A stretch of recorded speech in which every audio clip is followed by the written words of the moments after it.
Bakal shock, tapi iPhone lo yang harganya $1.000 itu dirakit dari bahan-bahan yang ditambang anak-anak budak di tambang-tambang Kongo, kerja 12 jam sehari tanpa pelindung. Digaji kurang dari $1 per shift, anjing. Di tiap smartphone, tablet, dan laptop, ada kobalt. Ini logam penting buat baterai lithium, biar bisa berfungsi. Nah, 70% kobalt di seluruh dunia itu ditambang di Republik Demokratik Kongo, bray. Sekarang, siap-siap aja lo. Menurut data PBB sama organisasi HAM, di tambang-tambang kobalt Kongo, ada sekitar 40.000 anak-anak yang kerja. Beberapa di antaranya baru 6-7 tahun umurnya, mereka beneran ngesot di terowongan sempit di bawah tanah. Gila. Anak-anak ini gali pakai tangan kosong doang atau alat seadanya banget di tambang-tambang ilegal, tanpa ventilasi yang tiap saat bisa longsor. Tiap tahun puluhan anak mati ketimbun reruntuhan tanah, bangsat. Debu kobalt itu ngerusak paru-paru sama kulit. Bikin penyakit jantung dan paru-paru parah, juga hambat tumbuh kembang mereka. Anak-anak ini nggak punya pilihan lain, cuk. Keluarga mereka miskin banget. Tanpa duit recehan itu, mereka bakal mati kelaparan. Sementara lo asik nge-scroll IG, anak-anak itu ngisep debu beracun di lubang-lubang tanah, anjir. Penghasilan mereka sehari lebih murah daripada secangkir kopi lo, cuk. Semua itu biar Apple, Samsung, dan Tesla bisa jual gadget mereka dengan untung ribuan persen babi. Anjing. Ini parah banget, cuy. Republik Demokratik Kongo itu beneran kayak negara zombie, pemerintahnya cuma ada di kertas doang, kekuasaan aslinya dipegang geng-geng kriminal sama panglima perang. Di provinsi-provinsi penghasil kobalt, perang sipil nggak kelar-kelar udah lebih dari 25 tahun. Tiap hari orang dibunuhin, diperkosa, sama dirampok, anjing. Anak-anak di sana sama sekali nggak dilindungi hukum, tai. Tambang-tambang itu dikuasain sama geng bersenjata, bro. Mereka maksa satu desa kerja rodi ditambang nyaris gratisan. Kalau ada yang nolak, ditembak sekeluarga atau rumahnya dibakar, ini beneran bangsat. Warga lokal coba cari duit dari kobalt soalnya kerjaan lain nggak ada sama sekali di sana.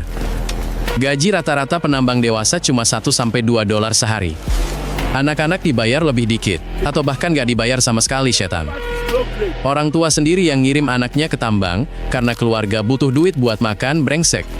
Ini bukan berarti mereka orang tua durjana, tapi ya situasi bangsat di mana lo harus milih mati kelaparan sekarang atau mati di tambang nanti. Pemerintah Kongo emang udah resmi ngelarang pekerja anak, tapi semua taik, bro. Mereka nggak punya polisi atau inspeksi. Korupsi di sana parah banget, pejabat manapun cuma $100 doang nutup mata. Bahkan buat perbudakan anak-anak, anjir. Anjing banget sih, Apple, Samsung, Tesla, Microsoft, sama raksasa teknologi lain itu tahu betul dari mana kobalt mereka berasal, tapi malah pura-pura bego dan tetap aja borong. Pada tahun 2019, sekelompok keluarga dari Kongo menggugat Apple, Google, Dell, Microsoft, dan Tesla, menuduh mereka terlibat dalam kematian dan cacat anak-anak di tambang kobalt. Sampai sekarang kasusnya masih di pengadilan, dan para korporat bangsat ini cuma bisa ngeles. Perusahaan ini koar-koar cuma beli kobalt dari pemasok bersertifikasi dan selalu ngadain audit independen, tapi penyelidikan wartawan sering membuktikan itu omong kosong, dan kobalt dari tambang anak-anak itu tetap aja nyusup ke rantai pasokan mereka. Bangsat. Para calo Cina ini nyikat kobalt dari penambang mana aja tanpa babi bu, dicampur jadi satu, dilempar ke pasar internasional, dan raksasa teknologi itu tahu kelakuan busuk ini, tapi milih nutup mata karena harganya jauh lebih murah, anjing. Apple ngomongnya bakal beralih sepenuhnya ke kobalt daur ulang di tahun 2025, tapi itu bullshit, cuma pencitraan murahan. Produksi kobalt daur ulang di dunia itu puluhan kali lipat lebih sedikit dari yang dibutuhkan, jadi itu cuma bacot manis buat nenangin hati para pembeli doang. Tesla sih udah beli hak buat ngegarap tambang kobalt di Amerika Serikat pada tahun 2020, katanya buat memastikan pasokan yang etis. Tapi kalaupun itu benar, butuh bertahun-tahun lamanya buat ngegarapnya. Dan sekarang si Mas itu masih aja nyikat kobalt dari Kongo. Tolol. Anjir, pala gue mau pecah banget gara-gara semua kemajuan sialan kita soal mobil listrik dan energi hijau dibangun di atas tulang belulang anak-anak Afrika. Dan semua orang bodoh amat. Karena itu jauh dan tak terlihat. Satu smartphone pakai sekitar 5-10 gram kobalt, mobil listrik butuh sekitar 10 kg, dan permintaan kobalt naik 20% setiap tahun. Karena semua orang ngebat energi hijau dan baterai yang gede-gede. Menurut perkiraan, sampai tahun 2030, permintaan kobalt bakal naik 5 kali lipat. Dan kalau nggak ada yang berubah, anak-anak di tambang Kongo bakal makin banyak yang mati. Sebab, siapa juga yang mau keluar duit buat keamanan kalau bisa seenaknya ngegarap kemiskinan? Para aktivis HAM bilang, solusinya ada kok. Kita harus terapkan kontrol internasional yang ketat buat rantai pasok. Terus, paksa korporasi itu bayar yang pantas buat penambangan etis. Tapi bagi bisnis gede, mana untung sih? Jadi mereka lobby sana-sini biar undang-undang kayak gitu nggak jalan.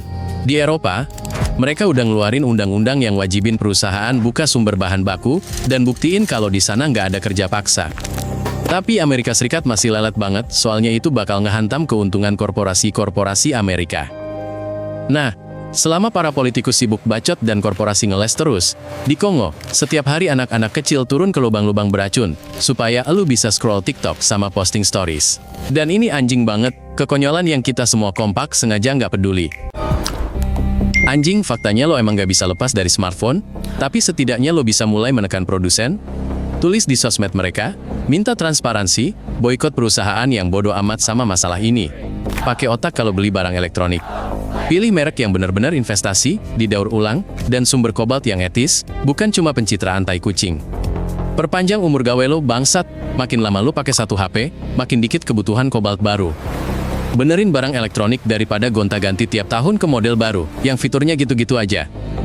Dukung organisasi yang berjuang melawan kerja paksa anak di Kongo. Mereka beneran bantu anak-anak keluar dari tambang, kasih pendidikan, dan lindungin hak-hak mereka. Mereka butuh duit dan perhatian kita, goblok. Yang paling penting, omongin ini, sebarin informasinya. Jangan biarin korporasi bangsat itu nutup-nutupin isu ini. Satu-satunya yang bisa bikin mereka berubah, itu cuma tekanan massa konsumen dan skandal publik yang bikin reputasi mereka hancur. Kita nggak bisa langsung mengubah sistem ini, men. Tapi setiap pilihan sadar, dan setiap suara melawan eksploitasi, itu satu langkah biar anak-anak di Kongo nggak lagi mati cuma demi gawe kita. Dan topik-topik bikin shock lainnya banyak banget di channel ini. Cekidot, lo dijamin kaget lagi.